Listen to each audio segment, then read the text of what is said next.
Well, we've all been dying to know which socks Robert Mace chose to wear for this panel. All panelists were given strict instructions that they should be aware of their footwear on these panels. I hope you all brought your popcorn. That's what I've got on, popcorn. I asked my wife, how do I look? And she goes, those socks clash horribly with what you're wearing, but I know you don't care. So. Thank you. So welcome to our panel that's going to be discussing the various boundaries, administrative, political, physical, otherwise, that exist in water management, and to discuss why they exist, what they would look like if they were different. And to do that, we've brought three incredible experts to have that conversation. We have Gabriel Eckstein, Robert Mace, and a complete stranger to this group, Stacy Steinbach. We're very pleased to have you here. The first thing that I'm going to ask is if maybe you'd introduce yourself briefly, what it is that you do, and help us kind of think about your angle coming to this panel. So thank you very much for having me here, Sarah, and for all of you for attending today. My name is Gabriel Eckstein. I'm a law professor at Texas A&M University. I specialize, thank you, specialize on most things water, both quality and quantity, but I particularly get into issues of transboundary water management, governance, allocation, regulations, and so on, at the local level, national level, and then especially at the international level. Thank you. Robert? My name is Robert Mace. I'm at the Meadows Center for Water and the Environment. You're welcome for that wine. I'm also a professor of practice in the geography department at Texas State, and the Meadows Center is also at Texas State. I'm a hydrogeologist by training. Kind of my love in hydrogeology is on the modeling side. I've also worked, as many of you know, at the Water Development Board for 18 years at that intersection between policy and science. And then also very interested in hydro history. You know, what is it that happened in the past that's brought us to where we're at today? Hello, I'm Stacy Steinbach, and as Sarah said, I know many of you. It's really good to be back. I worked at TAG I was just talking to Jim about this, December of 2010, because I started right at the beginning of session in 2011. And then I left in 2015, joined the Texas Water Conservation Association. And that is essentially an association of river authorities, groundwater districts, municipalities, water districts, and all the engineering, law firms, consultants that support them. TWCA also kind of wears another hat in that we're the contract staff for the Texas Groundwater Association, which is the Well Drillers Association. So we also do that piece of it too. Prior to that, like I said, I was at TAG, and previous to that, I was an attorney in private practice doing water districts law. So this kind of water boundary thing is very interesting to me, and it's really good to be back. Thank you. Well, we're delighted to have you. I've been particularly excited about this, and have to admit that I was inspired by some of the discussion by a recent publication, Gabriel, that you put out on transboundary groundwater law, so looking internationally, globally, at the ways that we manage groundwater. And I guess I'd preface this by saying a lot of times as groundwater districts, the conversation that we face is this discussion about whether we should be managing by county line, by aquifer, by state lines, by country lines. You can expand that exponentially, right? So we thought we'd have kind of an academic discussion about what that means. So what we're going to be doing today is breaking down or considering what the physical, political, and legal boundaries are that shape groundwater management in Texas. And the first thing that I've asked is for each of our panelists to kind of paint us a landscape from each of their disciplines about the boundaries that you think exist there and their impact. So Robert, we'll start with you, talking a little bit about the groundwater, surface water, and science end of things. So I'll bring the science perspective. So instead of Bill Nye, the science guy, I'm Robert Mace, the science face. So, you know, the interfaces in the natural world of groundwater, of course, there's how groundwater interacts with the surface, which involves what we're doing on the surface, recharge or affecting recharge. Also, a step away from that is what's going on with the climate and how that's affecting our aquifers. On the discharge side, spring flow, base flow, surface water, groundwater interaction is important. Even below the ground, there's interfaces. Oftentimes we tend to be hydrocentric about our aquifers, but there's cross-formational flow that can play very important roles in how we manage these systems. And then there's the, maybe getting a little out of the sciencey context, but the aquifer-human interface, which kind of sounds like a cyborg thing, maybe a Darcy-borg. Get it? You get Darcy? Robert and I have a running list of potential groundwater-related band names. This could be one of those. Yeah. Darcy Borg. Just fuse a hunk of your favorite aquifer to your head. But there's an interface of how humans interact with aquifers, and one science aspect of it is even the definition of what an aquifer is a human construct. If you look at your favorite definition of an aquifer, it's like generally produces usable amounts of water. Well, one person's aquifer is another person's aquitard, depending on how much water you're looking for. Thank you. So one of the things that we talked about there in our kind of prep conversation was that there's also different scientific mechanisms that are used to delineate aquifer boundaries as well. So a lot of times we talk about those aquifer boundaries strictly from a political or policy context, but even within the science kind of practice, there's also different mechanisms by which you do that. So that's been quite interesting. So Stacey, maybe you could tell us a little bit about the administrative jurisdictional boundaries, because you get to survey all of them statewide. Right, and so we know that lawyers basically don't look at the scientific boundaries there and make their own, right? So, I think this group is really familiar with the different types of water districts. We're going to step back away from groundwater for a minute and talk about all types of water districts, and the main kind of cornerstone of this is the Conservation Amendment, right? So Article 16, Chapter 59 of the Texas Constitution basically said that the conservation and development of the state's natural resources was the duty of the state, and it authorized the state to create conservation and reclamation districts in order to carry out that purpose. And so there's a lot of different ways to look at this. I have a slide if it's there. Yeah, so this is Houston. This is, everybody knows it's the district's capital of the state. If you live in an urban area, obviously it's not going to look this similar, but I think it's a good example of the different jurisdictional and administrative boundaries we have when it comes to water. So if we can go ahead and, it's just a quick little video. We start with the river authorities, and then we have navigation districts. Irrigation districts, there's one way southwest, and those are drainage districts. And then we have the levee improvement districts. Those are the SUDs, or special utility districts, municipal management districts.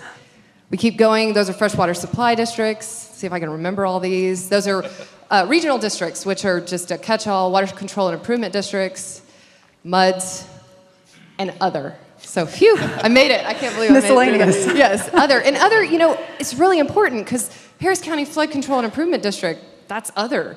And Gulf Coast Authority, which is, industrial wastewater services for all the ship channel businesses, that's other. So these are really big districts, right? And you can see if you're in Houston, you're in a district. And one of this is from TCEQ's Water Districts database. If you have not seen it, it is an underutilized resource. Every one of those districts is clickable. You can find out the enabling legislation, the functions, the board members, et cetera. So it's a great resource. Just search it on TCQ. You'll notice what's missing on this map. Groundwater districts, yeah, and subsidence districts. Kathy was probably looking up north to see if she could see Lone Star.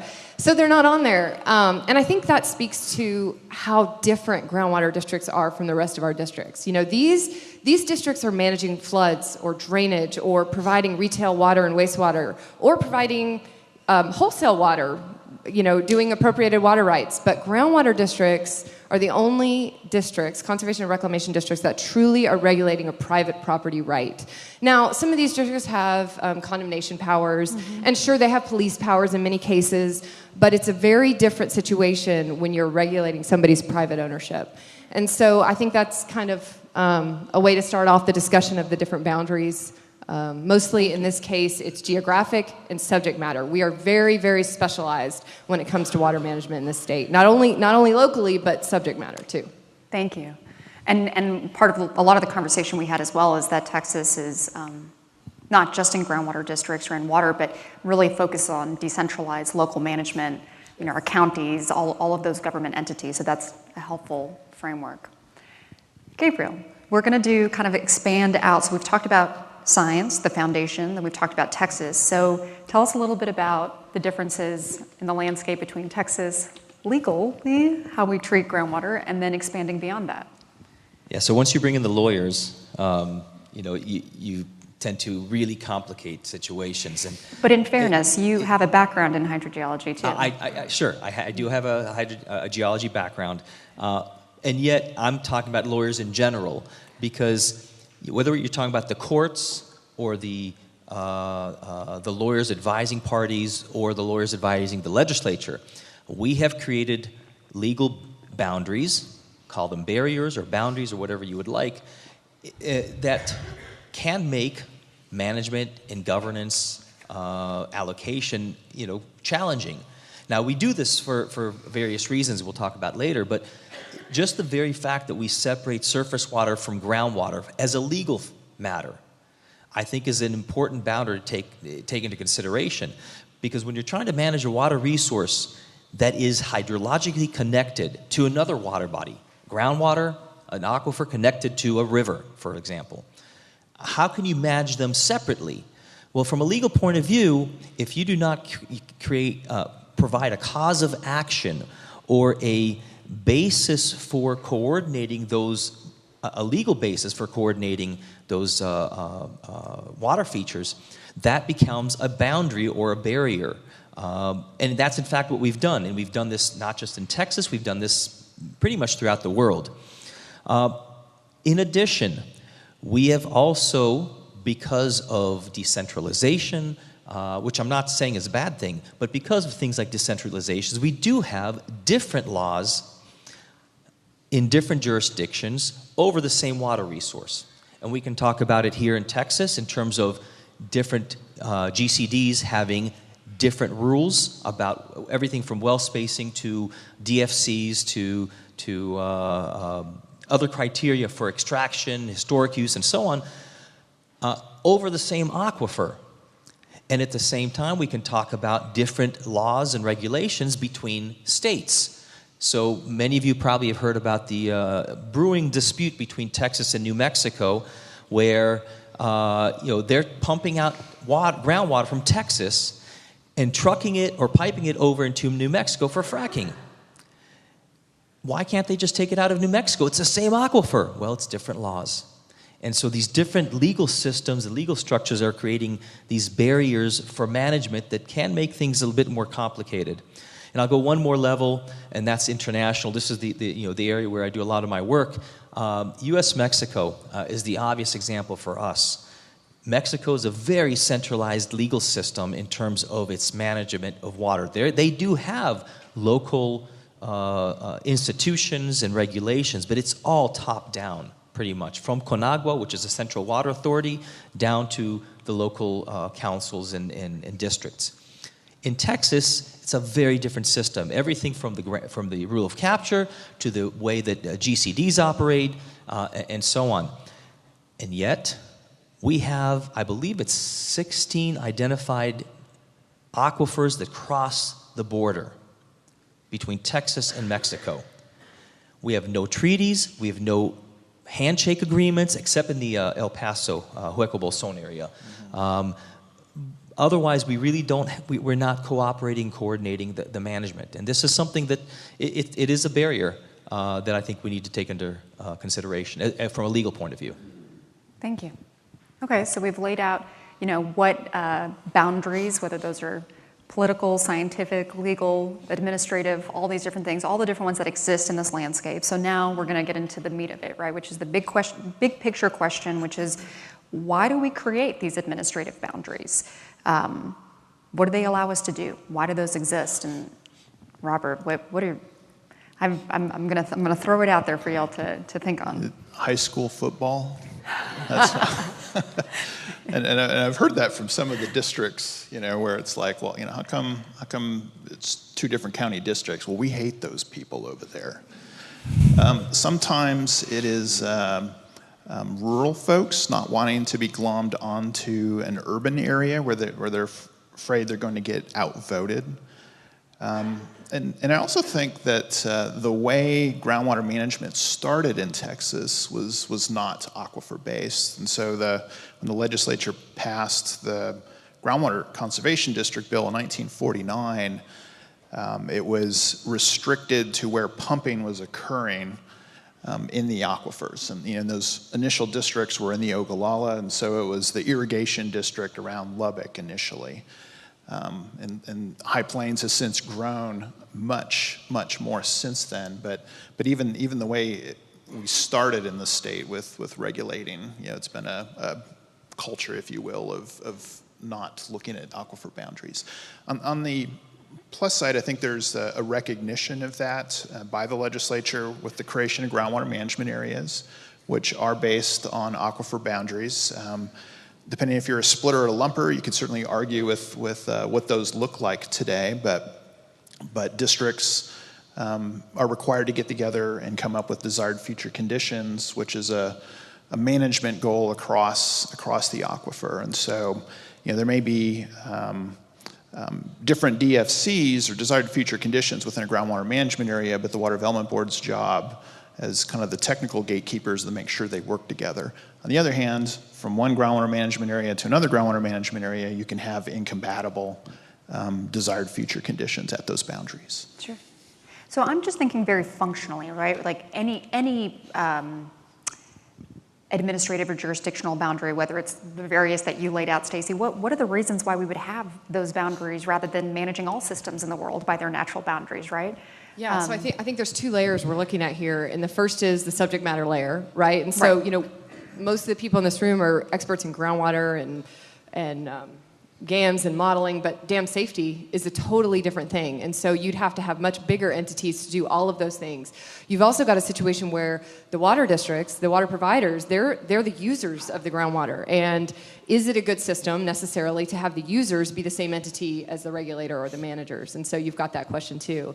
And I think to follow up on what Robert said, I mean, not only were the early districts really regional districts, but it wasn't until Senate Bill 1 in 97, which we're all familiar with, when the legislature said groundwater conservation districts are the state's preferred method of managing groundwater. And that, 97, that is when you saw the proliferation of single county districts, because everybody wanted their own. And, it's hard. If you're an elected official from a certain county and you want to get reelected, you're not going to say, hey, we're going to go join our neighboring county.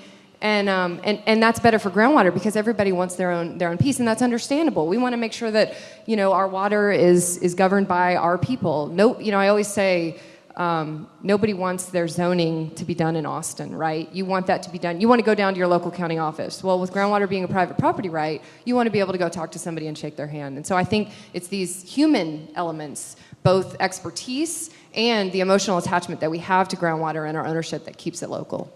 Sure. Well, and I like that you brought up the human component, right? Because, Robert, you were saying even in terms of the scientific delineation, there's still human constructs involved in that, right? And so what I'm thinking when I ask the question, why do we have any boundaries at all, no matter the scale, is, some very functional things as well, which is how do you pay for it?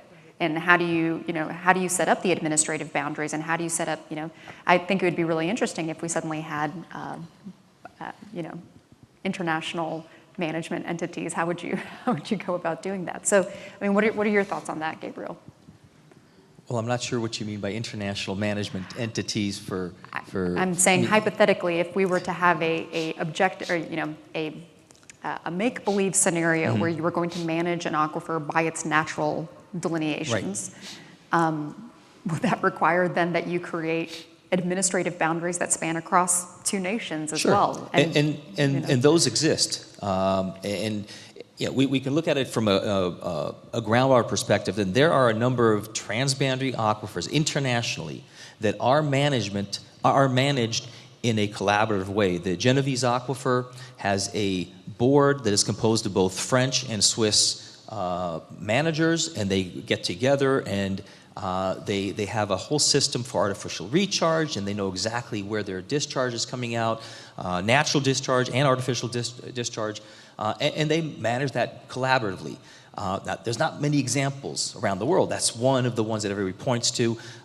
There's a few others now that are starting to come to the fore. The DC Aquifer between Jordan and Saudi Arabia, Guarani in South America, maybe one or two other ones. Not many examples where you really are managing on a sort of a hydrological basis.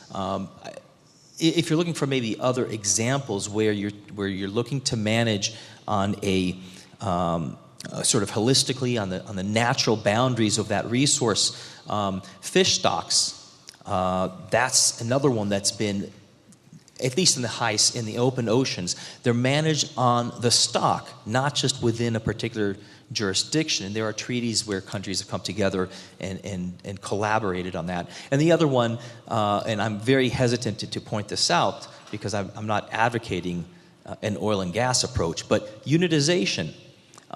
Where you look at the unit for the purposes of management and decide how do you protect or exploit, conserve, pump, and so on, and where you want to do it on a unit basis. So there are some examples we could look to. Okay, thank you.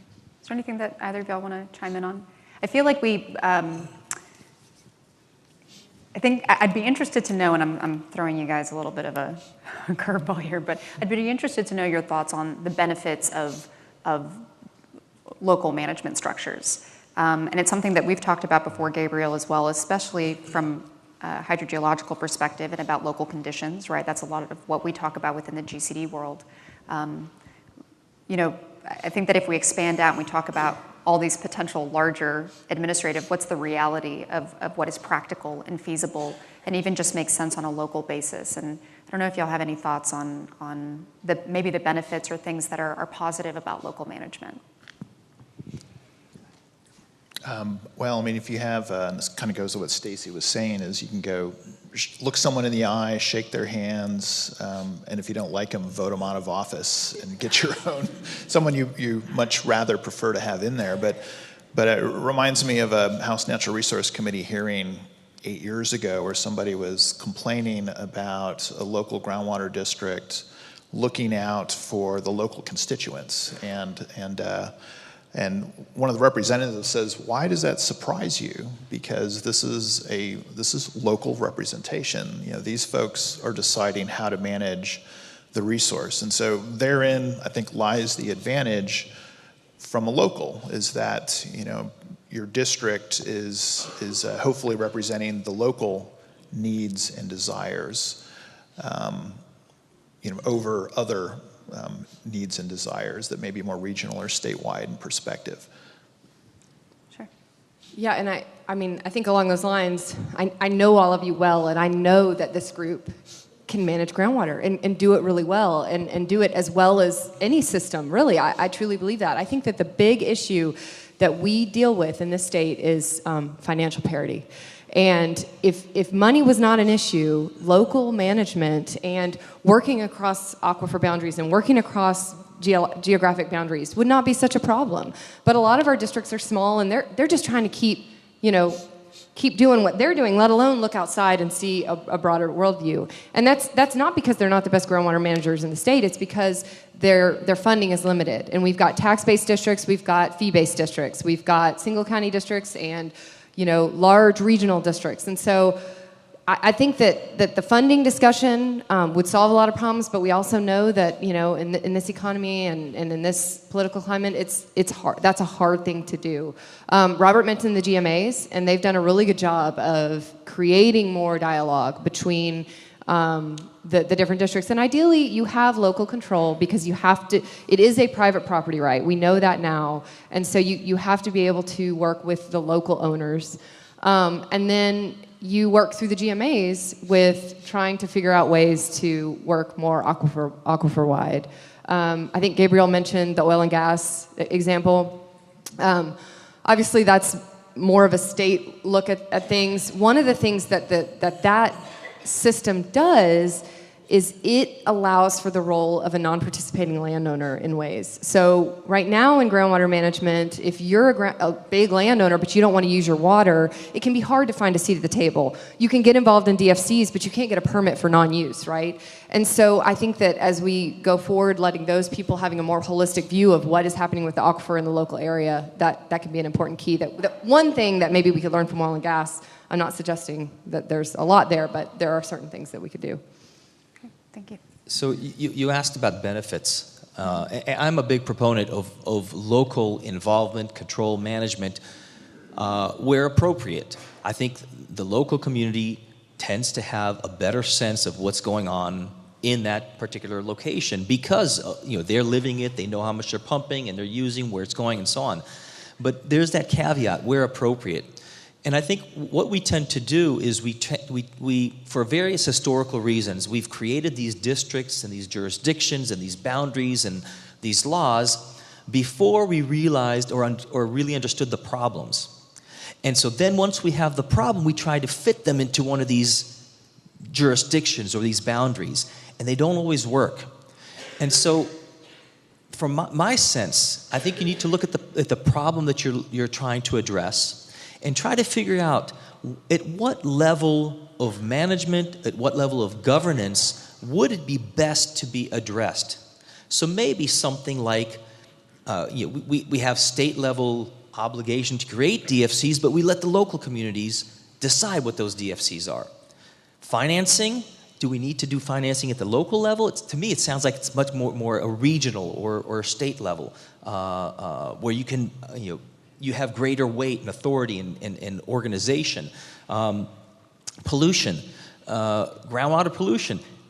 Yeah, we have state regulations and federal regulations, but the implementation becomes a local issue. So you need to find at what level can you deal with that particular issue in the best manner.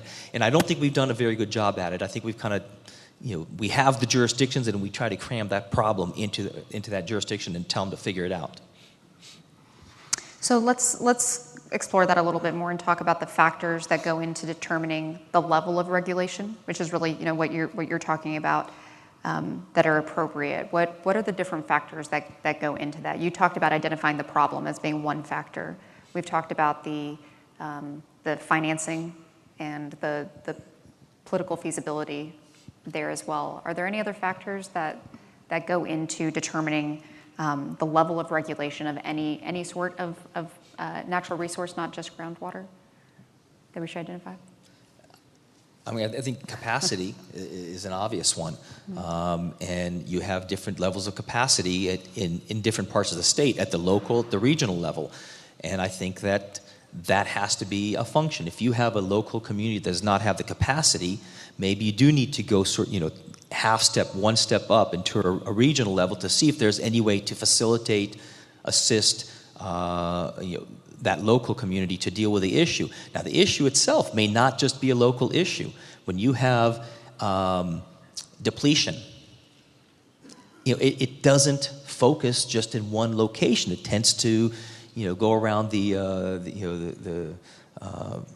a portion of the aquifer. It may not hit the entire aquifer. That's going to become a very hydrogeologic specific issue. And you may have an aquifer that you can actually subdivide into subunits because of the geology.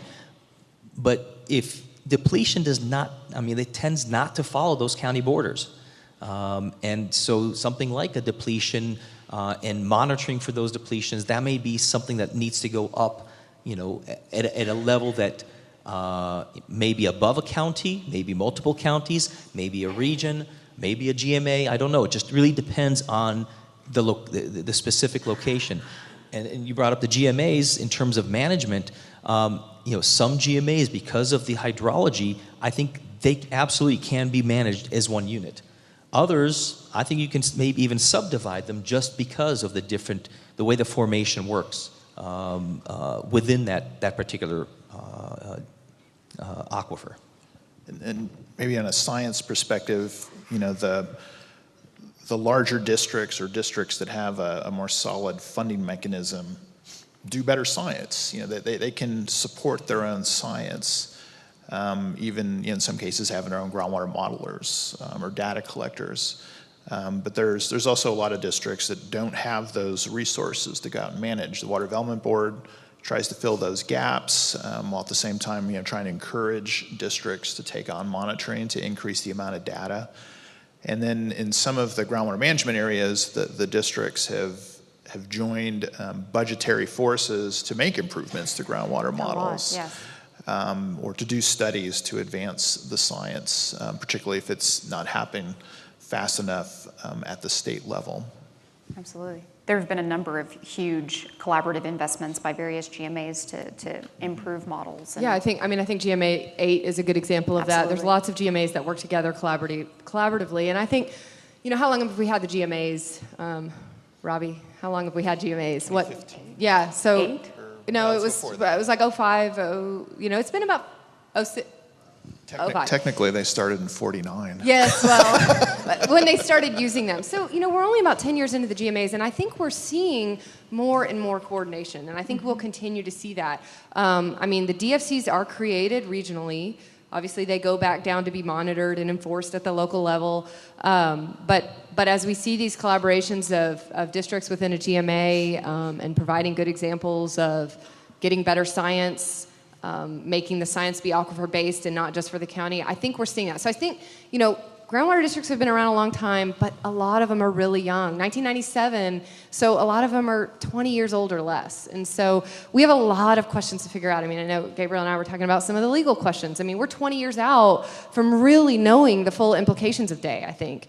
But we're also 20 years out from really knowing how the GMAs are going to work with the districts and figuring that out. And, I'm not suggesting we just sit and watch it. If there's a problem, we should absolutely address it. But I think this is an evolving process, and I think this room could definitely speak to what they've seen change in 20 years or 30 years. Absolutely. Yeah. Well, and we're very proud. Just this morning, we had a meeting to talk about between the GMAs the amount of work that's been done to look within the GMA, think about how they are managing in a similar way, in a not similar way, and having that conversation. So I want to start to wrap this up, and I wanted to say that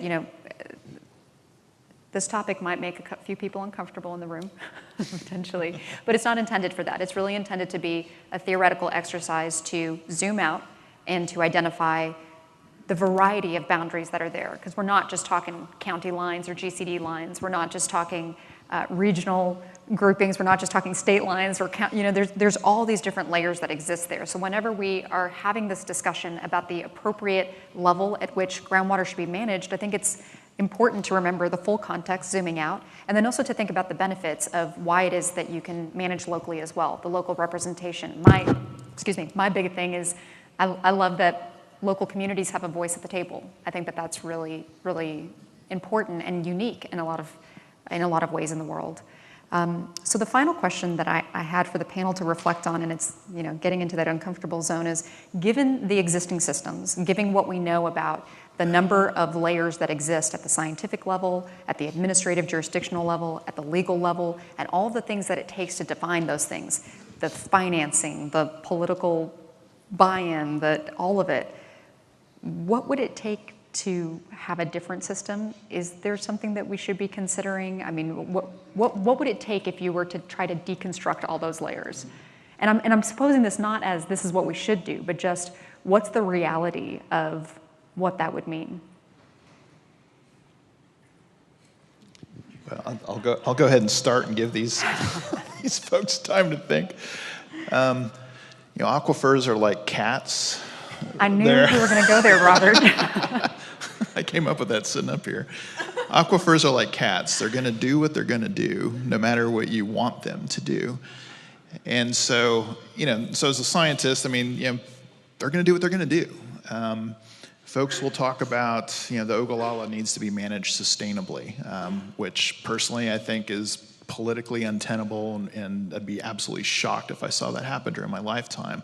The aquifer is going to get you there, though. It's going to force folks to sustainability because it's only going to give what it can give.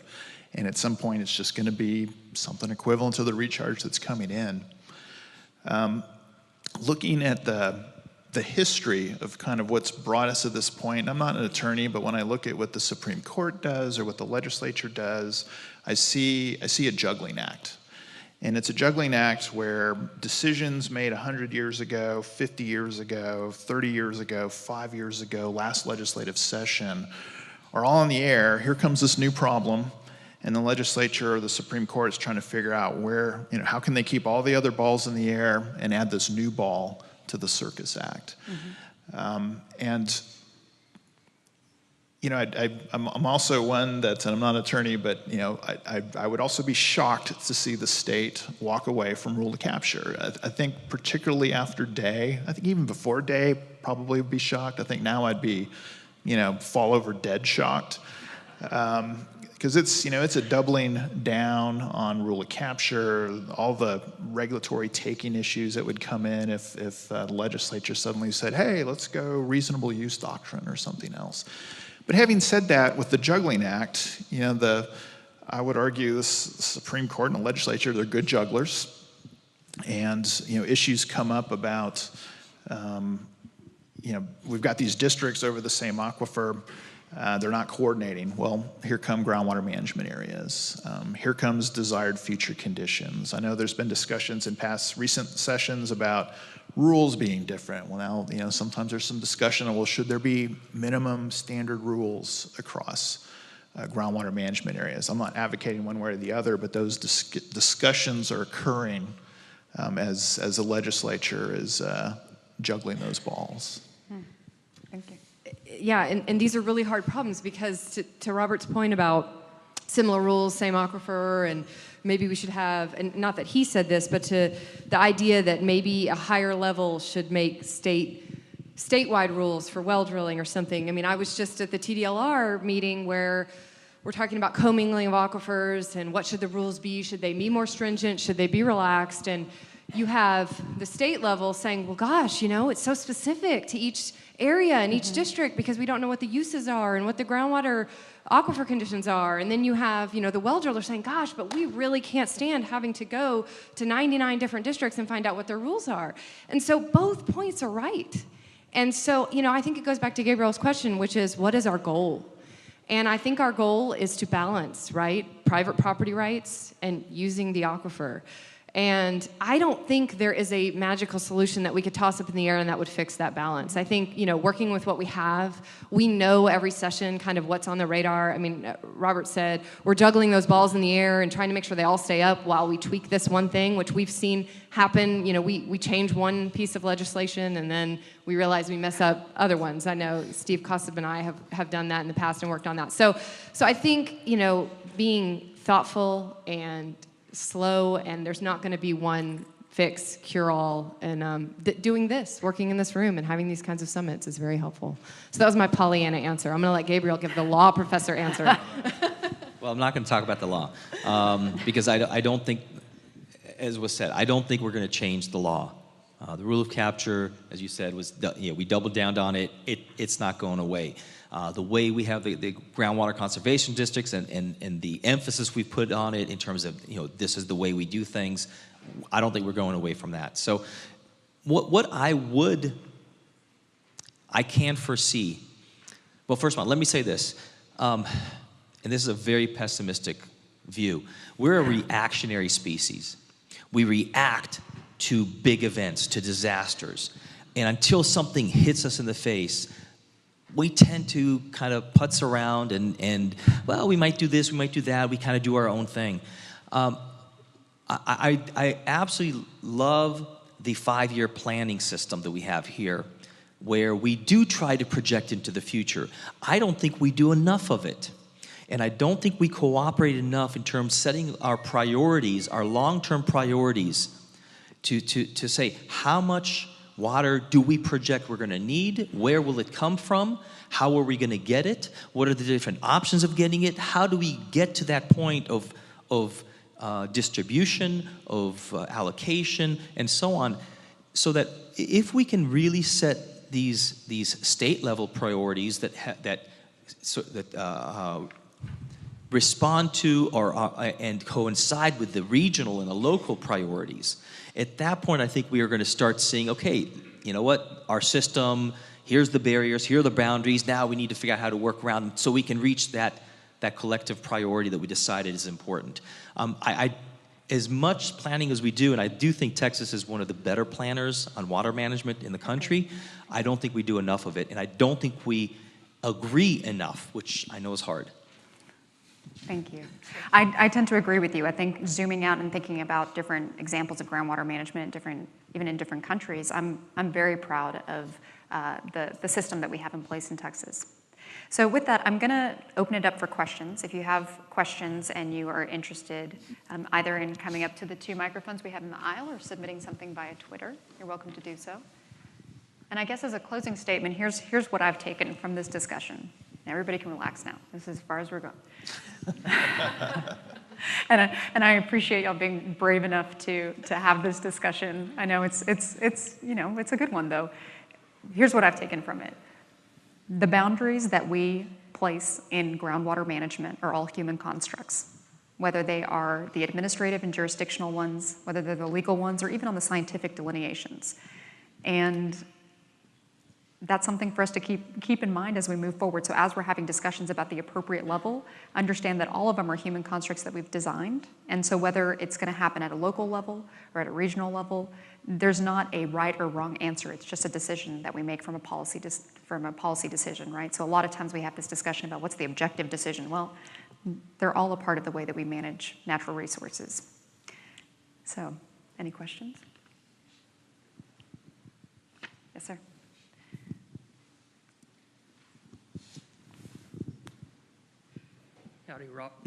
Howdy, Robert. I wondered, for years, and it's interesting about the title of the presentation, for years we had Report 345, Aquifers of Texas, and then I guess in 2011 there was an update to that, and there was some revision to some of the aquifer boundaries, several of them anyway. So the question is, does anything memorable stick out to you during the rework of the report and the alteration of some aquifer boundaries? And although you're not at the board anymore, do you foresee additional changes or alterations to aquifer boundaries? Yeah, certainly see opportunities for changes. And there's even a human construct, as was discussed, to these boundaries in terms of, how far do you reach out? Even like the interface, for example, one of the boundaries that changed was between the Ogallala Aquifer and the Pecos Valley Aquifer. And, you could go either way. We went a way that made more sense to us following a flow line and made more sense to us in terms of the groundwater availability models. The Water Development Board fairly recently added a new minor aquifer. Forgetting the name of it. Cross Timbers, yes. Thank you, Robert Bradley. Just added a Cross Timbers aquifer and the minor aquifers. There's often discussions about adding other additional aquifers to it. So yes, and that process was intended to update based on the science. The Edwards Aquifer, the bad water line, there was new science that came in that pushed that deeper down, and so that boundary changed. Well, you bring up the Edwards, right? A lot of times we think about that being the one example of aquifer-wide management, but it doesn't cover the whole Edwards, does it? No, right, and there's reasons, right? So I think that's part of the thing that I think about is what are the reasons that we have jurisdictional and administrative boundaries? You have to be able to finance it. You have to be able to, have the actual administration of these functions. There are things that go into it. Other questions? You've shocked them into silence, which is a big thing for this crowd. It's that cat analogy. There's people out there going, no, aquifers are dogs. Well, I think my takeaway is one person's aquifer is another person's aquitard. I think that's really what we should take from this. Now let's thank this wonderful panel so much for having this conversation.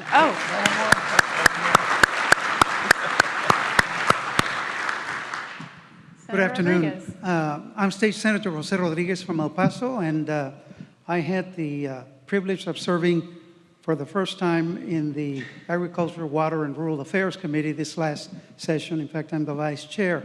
Learned a lot about water, more than I ever thought I needed to know, and how complex this whole area is.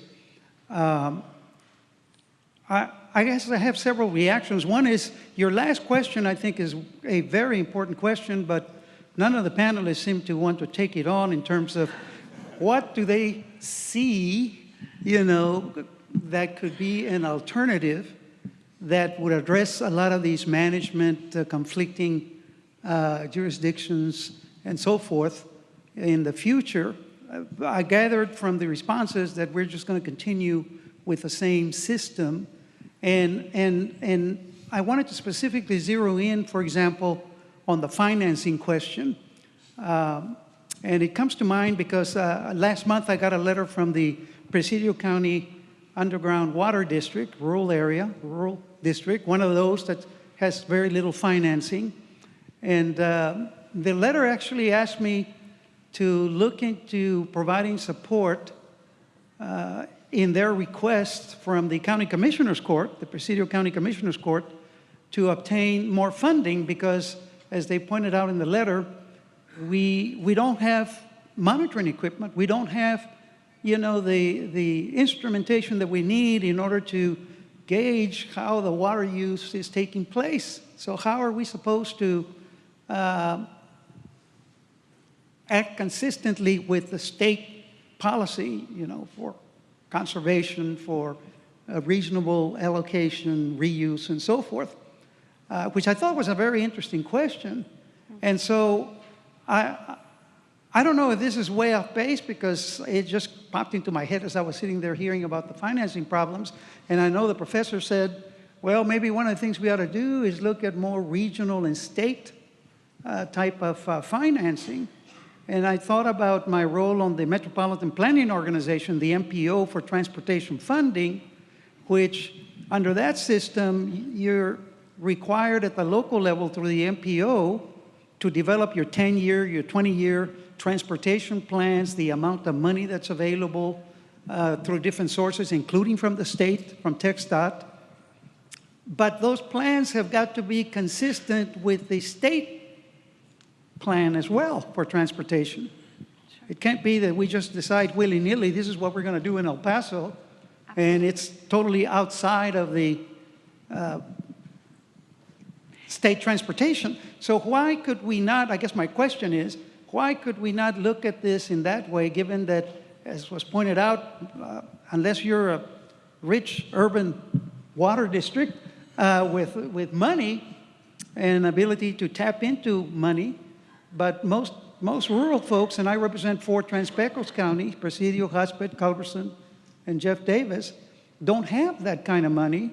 So it seems to me, going on the professor's idea, is can't we look at a statewide financing mechanism for the water districts? I know we have the SWIFT fund in the Water Development Board, but something that's more adequate to meet the needs to buy, for Christ's sake, to at least get the equipment for everyone that can keep track of how water is being allocated and used in their particular area, and that it be consistent with the state plan. Sure.